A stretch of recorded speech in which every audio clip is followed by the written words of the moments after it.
Stacey to tell you a bit more about this. Fund. Any questions as you go along, pop them in the chat, please. Okay, over to you, Stacey. Thank you, Nicola. Yeah, good morning, everyone. I'm Stacey Smith, and I'm Senior Community Safety Officer. And this morning we're talking about the Violence Reduction Small Grant Fund that the Community Safety team at the local authority are working jointly with Young K&C. So just to give you some background on youth violence work in the borough. So the Community Safety team, we work with a lot of partners, statutory and voluntary sector organisation as well, and we have a youth violence and exploitation strategy in the borough. So this is all about what we want to achieve in regards to violence reduction in K&C. We've got a lot of programmes and a lot of different projects that we work towards around violence reduction aimed at young people. Violence reduction outside the home is primarily the focus of this strategy. And there are two areas of this that this small grants project particularly links into. And you can see those circled on this this diagram of our vision of our youth violence strategy, which is included in the strategy document. And that's around that the community is supported and that they're skilled at spotting signs of risk and know how to access support and more specialist services, and that young people have a voice on how best to keep them safe. So those are the parts of the strategy that we feel this small grants project really helps us to achieve, and as well as building the capacity and providing young people and families with additional support services in the borough. So the background and context of this particular grant is that the London Violence Reduction, the funding comes from the London Violence Reduction Unit. You may have heard it referred to as the VRU for short. A lot of local authorities and regions all across the country have VRUs, and we have a London-wide one that RBKC is a member of. And this is all about a capacity building programme. So the Mayor launched a My Ends programme 2 years ago, where London boroughs were trying to work at a neighbourhood level with grassroots neighbourhood responses to reducing violence. In that this is all about bringing partners, bringing voluntary sector, bringing community members together to look at how we can support neighbourhoods in areas affected by violence, to support families, support young people, and intervene early in a young person's life. So it can be about providing support for young people, it can be about providing support for parents, and making sure that the community feels supported, that there are programmes in place that help them understand violence reduction, but also give families that extra positive space in order to protect young people from harm outside the home. So the purpose of this funding in particular, the idea of it is that we would support projects and services to protect young people who may be at risk of violence and exploitation. So that can be just through their experience of living in a neighbourhood where violence is a concern, but it can be that they might have other signs of risks as well. We want to provide positive projects in young people's life to help them build trusting relationships, and to be able to be in a space where they can receive messages and understand the context and the risk of signs of violence. So again, about providing safe places, access for professionals, extra space and extra time that they can access projects, community work, and just be involved in positive activities, positive spaces in the borough. And also, it's one aspect of it is really important to us, is about giving young people a voice. So we like to hear more and more from young people and from families about what their concerns are about being safe where they live, what they think could actually make a difference to their lives and make them feel safer in K&C. So we would like to pull that aspect out of the project work as well, where we can actually hear from participants, young people, their families about what would help in their neighbourhood to help them keep them safe.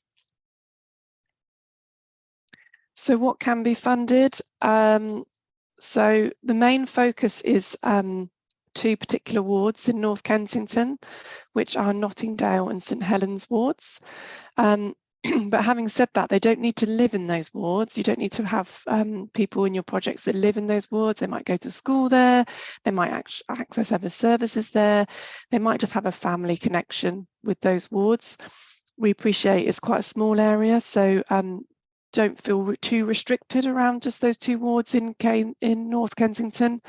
We would be interested in supporting projects that work with families and young people that have a connection with that board, but it could be quite loose. So we would support and improve. We will support projects that improve the safety of young people up to the age of 25, parents, families with young people in them. You can deliver your project and activities between December and May this year. Again, there's some flexibility about when the project can be started. It can be something that is already up and running. It doesn't need to be something that's new and that's commencing in December. But this is about increasing the capacity of services that already exist, offering something a bit extra, and working with us around projects and programs that are available for families and young people in areas affected by violence. So as I said, it doesn't need to be a new project, so it can be something you're already running, but we would like to see the value added from the extra small grant. So what is it that this money would enable you to do that's over and above your existing offer? And so some of the mechanics of the funding as well that Nicola may wish to add to, but so this is a joint grant opportunity between Young K&C and Community Safety. So we'll be working jointly on it with the successful projects. The financial payments will be made by Community Safety from the council. You can apply for up to £5,000, and we would like this to see this as an opportunity to work closer with some projects in the borough as well from the community safety perspective. We've got an offer where any projects that are successful, we would like to offer training around spotting the signs of youth violence and exploitation. So that could be with your staff members and raising awareness of what other services are available in the borough, or it could be with parents or participants who attend your project as well. So we would like to work with the project, think about with you if there's something around some training or some provision around youth violence work that we could provide you tailored to what your specific project would be. And that includes some of the stuff around the young person's voice that I mentioned earlier as well. So we would see this as a real opportunity to work closer with some projects and understand some of the community work that's already existing in the borough and upskilling around some of our youth violence and exploitation work that we have in K&C. So Nicola, I don't know if there's anything else you wanted to add to those. I've got a separate presentation with some thoughts about how to fill in the form. Brilliant. So once you've got to the end, we'll look at that. Okay, fantastic. Thanks, Nicola. So is there anything else that people wanted to ask about the kind of the purpose of the funding and the kind of the background about our violence reduction programs? Do put that in the chat and I will respond on the chat, or we can pick up questions after Nicola's presentation. So I'll end that now. Hand over to Nicola. Okay, thank you.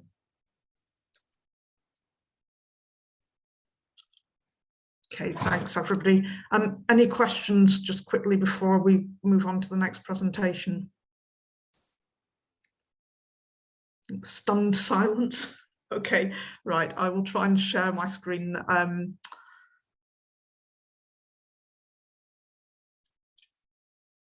Okay, can you see that?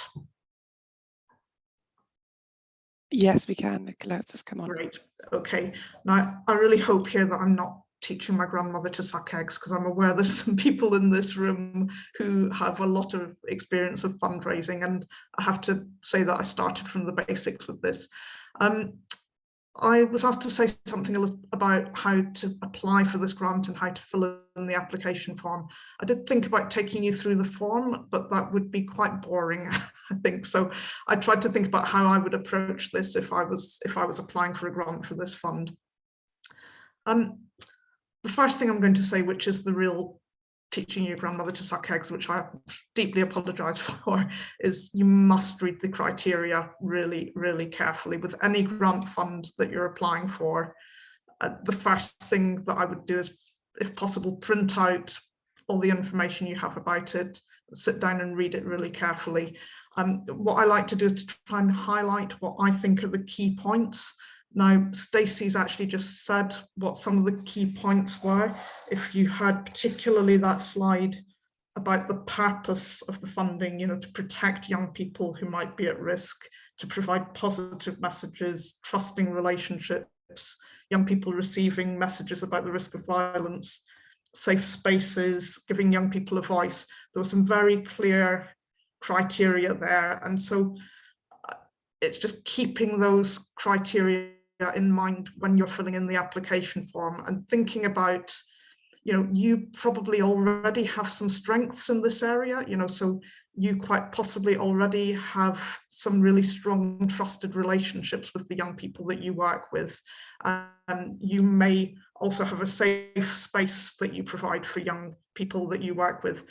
And so think about how you can bring those strengths that you already have into the application, but also how you can build on it, you know, because as Stacey said, what we're looking for is something a little bit extra that adds value, that helps to meet those criteria. So maybe you want to do some extra work on youth voice, for instance, or maybe you want to have an extra focus on helping young people stay safe.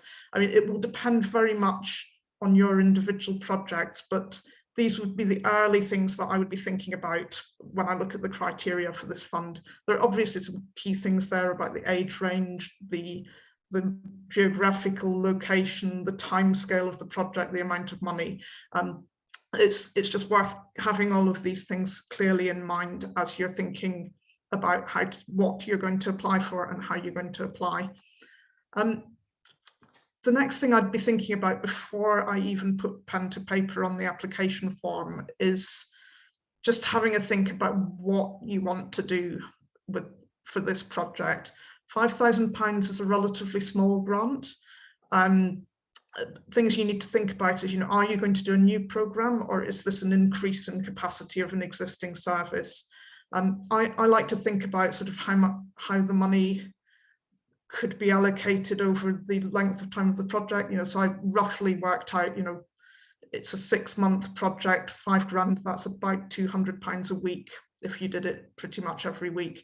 Now, you might not want to do it every week. You might want to think more along the lines of, I'll do 10 sessions or 15 sessions once a fortnight, or once a week during term time only, or maybe it's a school holiday project. And then you would have a bit more to spend per week, but it helps just to kind of try and have an idea of the scale of what you're doing. So your early decision is going to be what you're going to do with this extra money. It could be extra hours of provision that you're putting on. It could be new activities or with new staff or new resources. It could be bringing in additional young people. I think probably the most likely thing for a lot of you will be refocusing an existing session or sessions to try and deliver the criteria for this program. So that's what you're thinking about. How, you know, what is it that I'm doing already that I could adapt or expand or build my capacity in to help reach the criteria for this program? There's a wide range of options here. You know, your program could be based on arts, sports, youth work, parents, families, all kinds of things here, really. From that point of view, this program's very wide-ranging, and there's a lot of scope for you to do the things that you feel passionate about, as long as you're using them as a vehicle to help with violence reduction and with the aims of the program. I think I've already highlighted the importance of linking what you do to the purposes of this program. So say you're running a sports program, you might want to think about something you could add on to that sports program to help meet the criteria. It may be the participants in the sports program have a discussion group either before or during or after the session. Things like that. That's the kind of thing I would be thinking if I was thinking about how to apply for this. Going on to the application form, there are a number of quite key questions on the form. I'm going to highlight two of them in particular. One of the ones, the very first substantive question on the form is to tell us about your organisation. What are the aims and what are the skills and experience that you bring?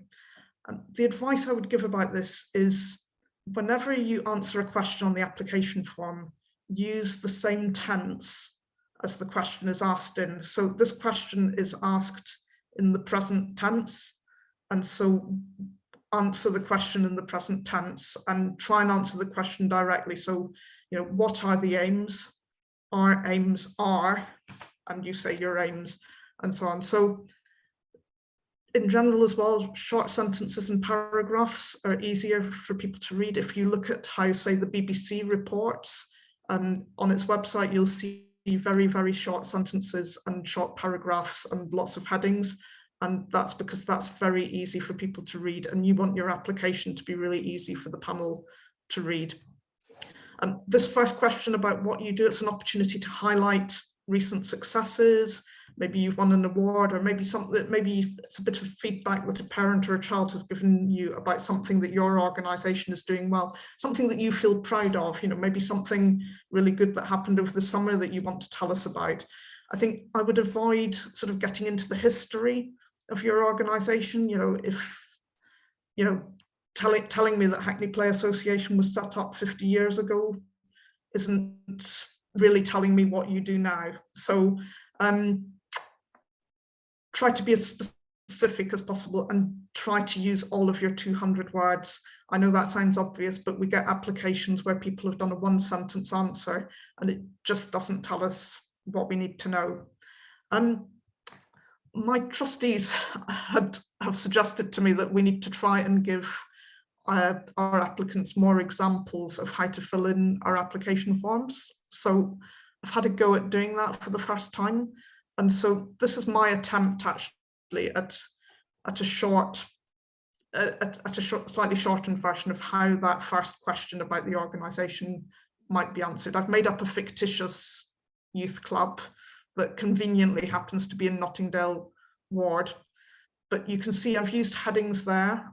I've used quite short sentences and paragraphs, and I've tried to be as clear as possible about who we work with, when we work, where we are, what we do. I've tried to put in some recent successes. Now, it could be each of your organisations is very different, and so there will be different successes that you want to highlight in this section.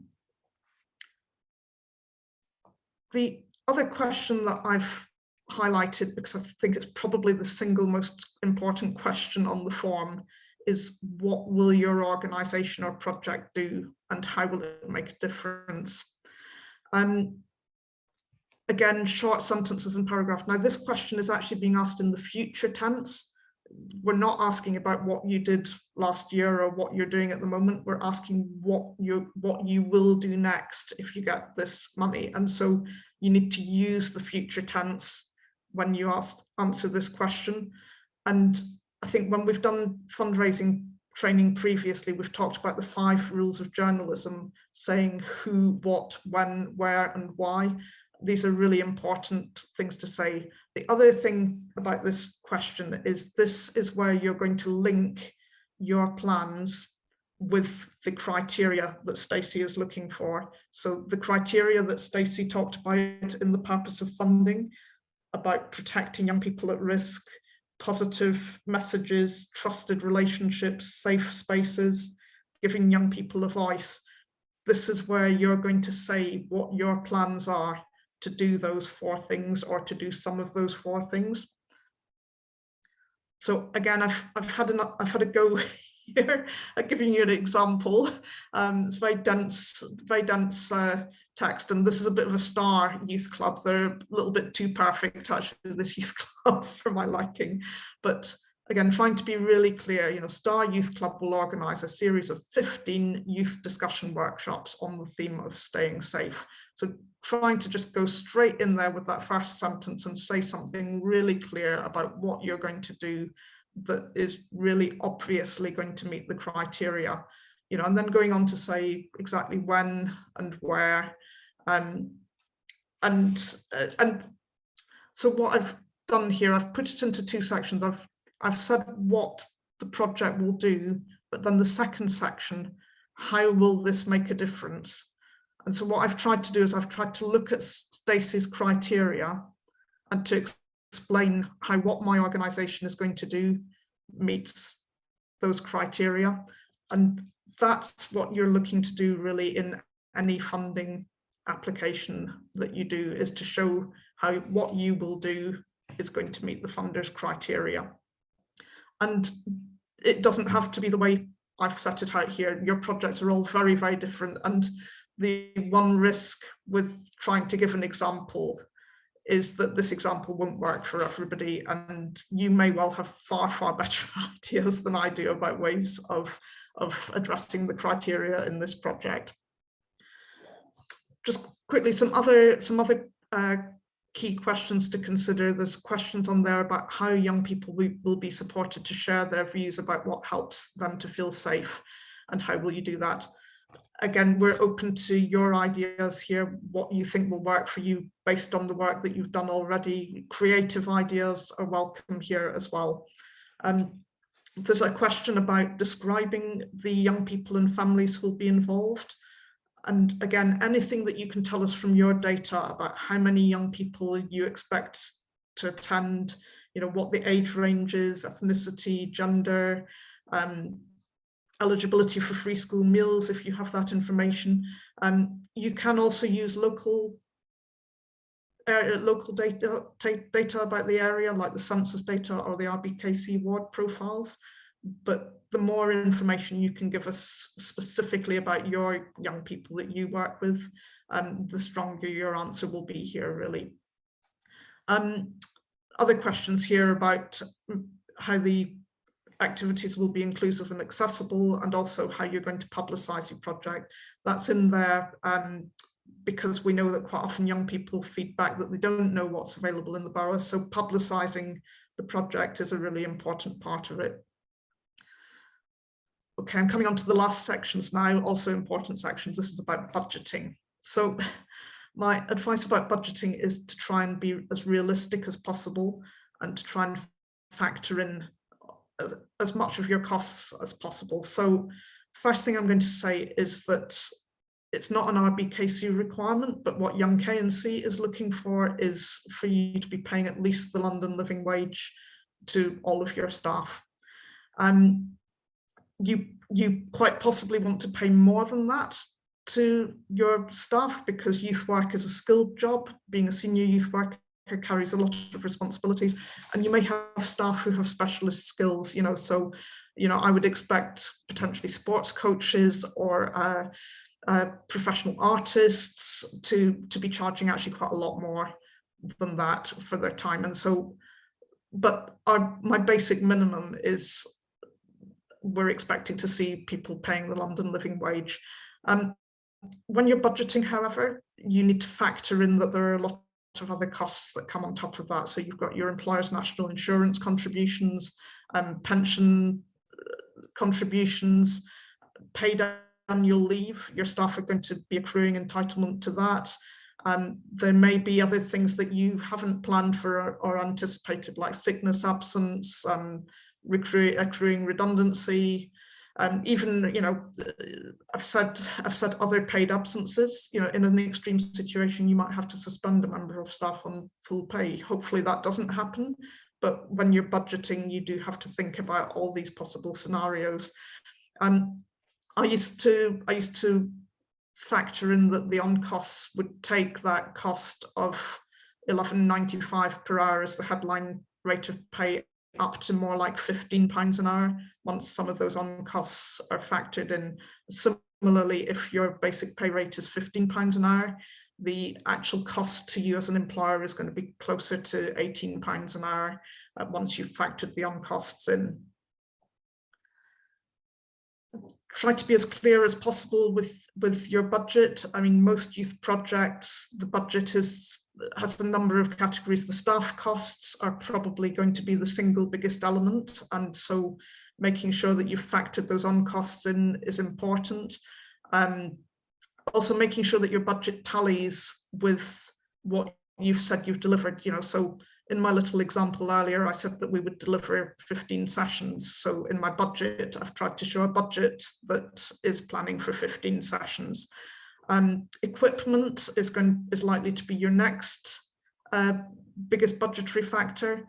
And then you may have some overheads as well. I mean, I would advise you to try to keep the overheads as low as possible and try to actually spell out the real costs of things in the budget as much as you can, so that you're being as realistic and as clear as possible.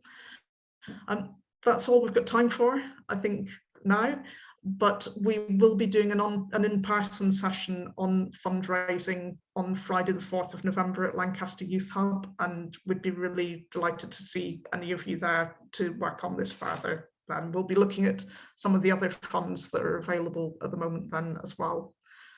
Okay, I'm going to stop.